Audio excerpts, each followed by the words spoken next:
The Second Intifada, also known as the Al-Aqsa Intifada, was the second Palestinian uprising against Israel, a period of intensified Israeli-Palestinian violence. It started in September 2000, when Ariel Sharon made a visit to the Temple Mount, seen by Palestinians as highly provocative, and Palestinian demonstrators, throwing stones at police, were dispersed by the Israeli army, using tear gas and rubber bullets. Both parties caused high numbers of casualties among civilians as well as combatants. The Palestinians by numerous suicide bombing and gunfire, the Israelis by tank and gunfire and air attacks, by numerous targeted killings, and by harsh reactions to demonstrations. The death toll, including both military and civilian, is estimated to be about 3,000 Palestinians and 1,000 Israelis, as well as 64 foreigners. Some consider the Sharm el-Sheikh summit on February 8, 2005 to be the end of the Second Intifada, when President Mahmoud Abbas and Prime Minister Ariel Sharon agreed that all Palestinians will stop all acts of violence against all Israelis, everywhere, and, in parallel, Israel will cease all its military activity against all Palestinians anywhere. They reaffirmed their commitment to the roadmap for peace. Etymology. Second Intifada refers to a second Palestinian uprising, following the first Palestinian uprising. Intifada translates into English as uprising. It is an Arabic word meaning the shaking off. The term refers to a revolt against the Israeli occupation of the Palestinian territories. Al-Aqsa Intifada refers to the Al-Aqsa Mosque, the place where the Intifada started. It is the name of a mosque, constructed in the 8th century CE at Al-Haram al-Sharif, also known as the Temple Mount in the Old City of Jerusalem,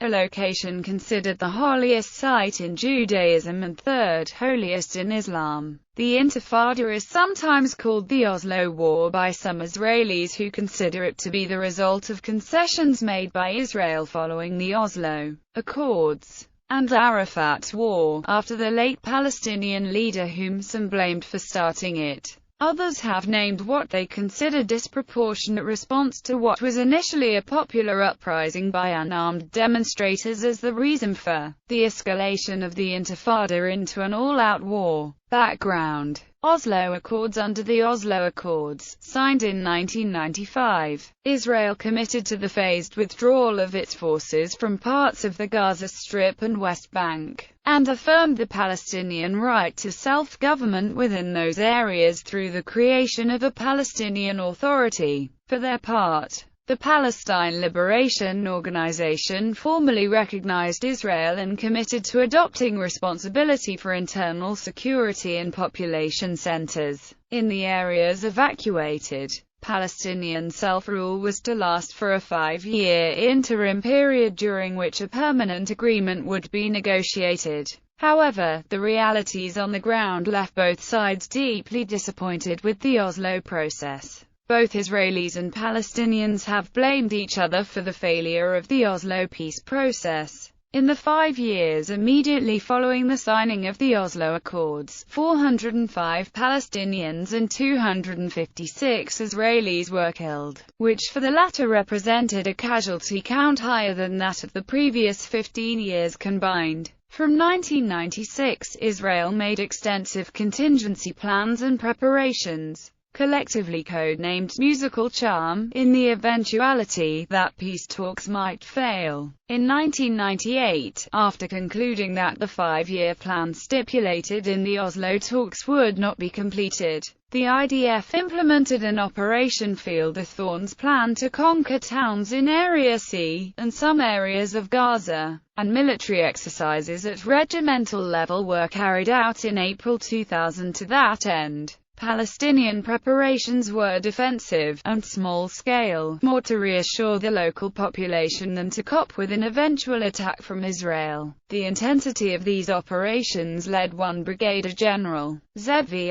Fogel, to wonder whether Israel's military preparations would not turn out to be a self-fulfilling prophecy. In 1995, Shimon Peres took the place of Yitzhak Rabin, assassinated by Yigal Amir, a Jewish extremist opposed to the Oslo peace agreement. In the 1996 elections, Israelis elected a right-wing coalition led by the Likud of candidate Benjamin Netanyahu, who was followed in 1999 by the Labour Party leader Ehud Barak. Camp David Summit from July 11 to 25, 2000. The Middle East Peace Summit at Camp David was held between United States President Bill Clinton, Israeli Prime Minister Ehud Barak, and Palestinian Authority Chairman Yasser Arafat. The talks ultimately failed, with either side blaming the other. There were four principal obstacles to agreement: territory, Jerusalem and the Temple Mount, refugees and the right of return, and Israeli security concerns.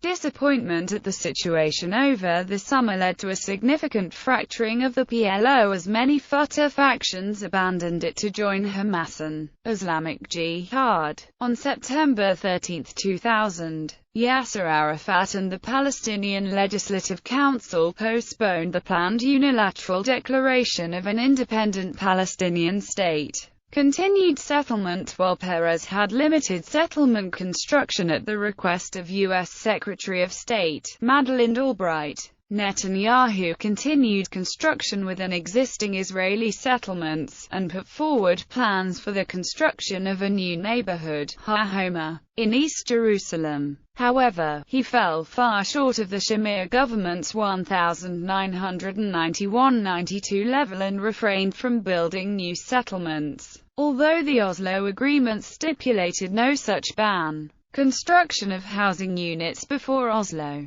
1991-92, 13,960, after Oslo, 1994-95, 3,840, 1,996, 1,997, 3,570. Barak courted moderate settler opinion, with the aim of marginalizing the more militant wing, securing agreement for the dismantlement of 12 new outposts that had been constructed since the Wye River Agreement of November 1998. But the continued expansion of existing settlements with plans for 3,000 new houses in the West Bank drew strong condemnation from the Palestinian leadership. Though construction within existing settlements was permitted under the Oslo agreements, Palestinian supporters contend that any continued construction was contrary to its spirit, prejudiced the outcome of final status negotiations, and undermined confidence in Barak's desire for peace.